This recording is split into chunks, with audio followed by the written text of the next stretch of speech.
राहुल गांधी का नरेंद्र मोदी पे दिया गया बयान और अमित शाह पे दिया गया बयान। इनको हम मतलब पागल कर देंगे। मैं आपको बता रहा हूं नरेंद्र मोदी रात को नहीं सोता है।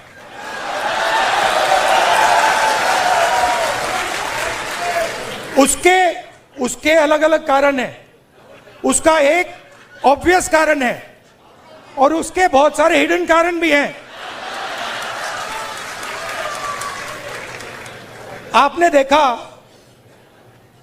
अमित शाह सो कॉल्ड, क्या कहते थे उसको पहले, चाणक्य, और क्या कहते थे, सरदार पटेल, तड़ीपार। Where has he disappeared? वो भाग गया। वो 20 दिन के लिए पार्लियामेंट हाउस में नहीं घुस पाया। वो बवाल मचा तो रहा है, लेकिन इसके साथ ही ये क्लियर हो गया है कि राहुल गांधी कांग्रेस पार्टी की सत्ता ना तो उत्तर प्रदेश में आ रही है, ना 2029 में देश में आ रही है। राहुल आकर के कहता है कि मोदी मुझसे डरता है या मोदी डरा हुआ है। और मोदी आजकल सो नहीं पा रहा है, जिसके कुछ दो कारण हैं और एक कुछ इंटरनल कारण है। पर्सनल अटैक किया और सामने उसका चाटुकार दोस्त खड़ा था, संदीप दीक्षित, जो कांग्रेस का बहुत बड़ा चाटुकार नेता है, खास करके राहुल गांधी का सबसे बड़ा चाटुकार है। उसको गले से राहुल गांधी लगाता है और कहता है कि हमारी जो फॉरेन पॉलिसी है वो गले मिलने तक सीमित हो गई है। अभी मैं फॉरेन पॉलिसी पे ज्यादा ज्ञान नहीं दूंगा। इसके बाद वो बेशरम आदमी जो इसका चाटुकार दोस्त है, संदीप दीक्षित, वो कहता है मुझे जो गले लगाया राहुल जी ने, तो मेलोनी समझ के तो नहीं लगाया है। मतलब आप समझ रहे हो इनकी मानसिकता औरतों को लेकर के क्या है, या ये लड़कियों को क्या समझते हैं, या लड़कियों को कैसे ट्रीट करते होंगे। क्या अपनी माँ बहन के साथ ही ऐसे ही पेश आते होंगे, या अपने घर में जो इनकी लड़कियां हैं उसके साथ ऐसे ही पेश आते होंगे। ये बहुत बड़ा सवाल है, क्योंकि ये लोग देश चलाने की वकालत करता है कि हमें वोट दे दो, हम देश चलाएंगे। इस तरह से तू देश चलाएगा? इसीलिए तू महिला आरक्षण बिल के सपोर्ट में नहीं था, क्योंकि इनका सिंगल पॉइंट। अच्छा, अमित शाह को कह रहा है कि देश ये संसद में नहीं आया, भाग गया और तड़ी पार है। इस तरीके का शब्दावली कि तड़ी पार है।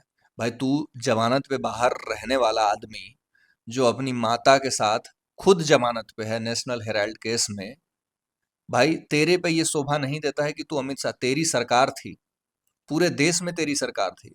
उसकी सरकार सिर्फ गुजरात में थी। ईडी, सीबीआई, सब कुछ तेरे पास था। तुमने क्या उखाड़ लिया? तुमने क्या उखाड़ा नरेंद्र मोदी और अमित शाह का, मुझे बस ये बता दो। और अगर कुछ उखाड़ नहीं पाया तो एक्सेप्ट करो कि इतने बड़े तुम नल्ले थे कि पूरे देश में सरकार होने के बावजूद भी तुमने दो लोगों का कुछ नहीं उखाड़ा। इसीलिए आज पूरे देश से तुम उखड़ गए हो, तुम्हारी इसी राजनीति के कारण। तुम जिस तरीके का लैंग्वेज तू इस्तेमाल कर रहा है एक सिटिंग प्राइम मिनिस्टर के बारे में, ये दिखाता है कि तू इस देश को आज भी अपना गुलाम समझता है और अपने आप को राजा समझता है। तू ये भूल गया है कि इस देश की 24 करोड़ जनता ने नरेंद्र मोदी को चुन करके वहां बैठाया है। तू आज जिन गटर छाप कॉकरोचों के पीछे छुप रहा है, तू ये भूल रहा है कि अगर जंतर मंतर पे 2 लाख लोग इकट्ठा हो सकते हैं, तो उसी जंतर मंतर पे 24 करोड़ वोटर में से 2 करोड़ तो इकट्ठा हो ही सकते हैं। तू वो दिन भूल रहा है कि अगर उसी में से 1 करोड़ लोग अगर ये कह दें कि हम राहुल गांधी के घर का घेराव करेंगे, उस दिन सिट्टी पिट्टी गुम हो जाएगी और तेरे तमाम चाटुकार नेता गली गली भागे फिरेंगे। कोई मिलेगा नहीं तेरे को वहां पे सपोर्ट करने के लिए। तो ये जो तू बातें बोल रहा है कि मिनिस्टर जो है मेरे डर से भाग गया, डर से होम मिनिस्टर नहीं, तू भागा था। क्योंकि होम मिनिस्टर ने तो आकर के मीडिया में बयान दिया कि मैं संसद में बयान देने के लिए तैयार हूं, जिसको मेरे से सवाल जवाब करना है वो आके कर सकता है। लेकिन तू भगोड़ा आदमी था, तू वहां से भागता है और कहता है कि मैं इंटरेस्टेड नहीं हूं अमित शाह का भाषण सुनने में। तो फिर संसद की कार्रवाई 5 दिन तक तुमने ठप क्यों करवाई? और तुम्हारे तमाम चाटुकार वहां जाकर के प्रधानमंत्री के खिलाफ अपशब्द कह रहे हैं। जॉर्जिया मेलोनी जो सिटिंग प्राइम मिनिस्टर है इटली की, जो तेरा नानी का घर भी है, तू उनको एक गलत तरीके से पेश कर रहा है, जितना नीचता तुमने दिखाया है उतना ही नीचे कांग्रेस पार्टी जाएगी। और मैं आज अपने वीडियो चैनल से घोषणा कर रहा हूं, जो लोग मुझे देखते हैं या जो लोग मुझे नहीं देखते हैं, मुझे फॉलो करके रख लेना। अगर भविष्यवाणी गलत हो गई तो अनफॉलो कर देना। राहुल गांधी कभी प्रधानमंत्री नहीं बनेगा और राहुल गांधी 2027 उत्तर प्रदेश चुनाव बुरी तरीके से हारेगा, 2029 का चुनाव बुरी तरीके से हारेगा। और जैसे ही 2029 का चुनाव कांग्रेस हारेगी, कांग्रेस का दो फाड़ हो जाएगा, कांग्रेस बर्बाद हो जाएगी, कांग्रेस विलुप्त हो जाएगी और कांग्रेस का इस देश से नामो निशान मिटता हुआ तुमको दिखेगा। और मेन अपोजिशन पार्टी जो होगी वो कोई और ही पार्टी आएगी, लेकिन राहुल गांधी के नेतृत्व में पूरा राजनीति कांग्रेस का 2029 में खत्म होने वाला है। जिस तरीके का लैंग्वेज एक सिटिंग प्राइम मिनिस्टर के बारे में, अपने देश के प्राइम मिनिस्टर के बारे में कह रहा है कि भाई कहां से आता है और कहां डालता है, इस तरीके की भाषा ये इस्तेमाल कर रहा है, कहां से डलता है। अमित शाह भाग गया, तड़ी पार है, तो तू क्या है? तू भी तो जमानत पे आया हुआ है, तो इसका मतलब तेरे को भी हम क्रिमिनल कह ही सकते हैं। तू, क्योंकि तू भी जमानत पे बाहर है और सोनिया गांधी भी जमानत पे बाहर है। तो ये तमाम कांग्रेसी चमचे जो दूसरों को अंधभक्त कहते थे, ये खुद अधनमाजी हैं, ये खुद सबसे बड़े चाटुकार हैं, ये खुद सबसे बड़े चमन चिंटू हैं जो आगे पीछे करते हैं, राहुल के हाँ में हाँ मिलाते हैं। इसका सबसे बड़ा उदाहरण ये दिखा कि अगर आप सिटिंग मिनिस्टर प्राइम मिनिस्टर का इस तरीके से अपमान कर रहे हो और दूसरे देश की किसी महिला प्रधानमंत्री का अपमान कर रहे हो, तो वहां पे बैठे महिलाओं को आगे आना चाहिए था। ये दिखाता है कि आप महिला होने के बावजूद भी एक पार्टी की चाटुकारिता करने से पीछे नहीं हट रही हैं और आप सिर्फ और सिर्फ उस पार्टी की नेता नहीं, चाटुकार बन गई। और तमाम वो प्रवक्ता वहां पे महिलाएं बैठी थी और सामने बाहर में भी महिलाएं बैठी, स्टेज पे भी बैठी, लेकिन किसी ने राहुल गांधी को रोका नहीं। तो ये इनको बताना होगा कि भाई तू मोदी विरोध में पागल हो गया है।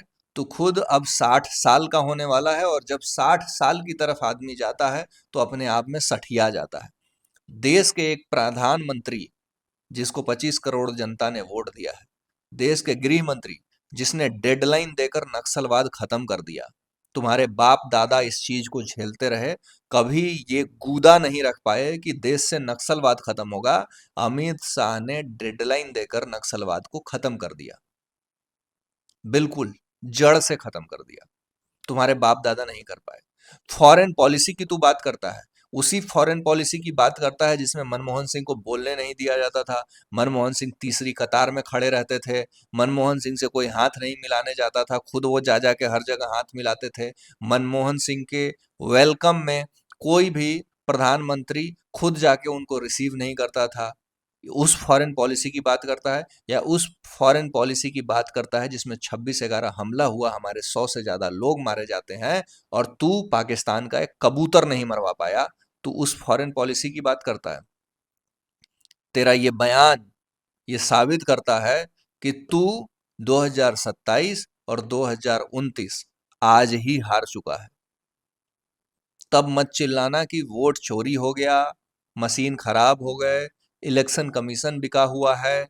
ये तमाम चीजें तू आज खो बैठा है। आज कोई अधिकार नहीं है, कोई राइट नहीं है तुमको इलेक्शन कमीशन पे सवाल उठाने का, क्योंकि तुमने ग्राउंड रियलिटी भांपे बिना जो स्टेटमेंट दिया है वो ग्राउंड पे अब जाएगा।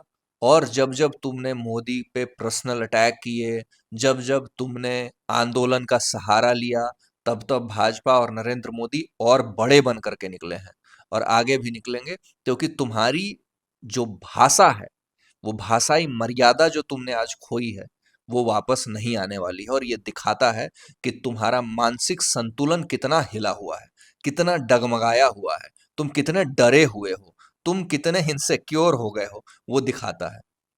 अगर आपको भी ऐसा लग रहा है तो कमेंट सेक्शन में जरूर बताइएगा, चैनल को फॉलो कीजिएगा और ओपिनियन कमेंट सेक्शन में जरूर दीजिएगा। धन्यवाद।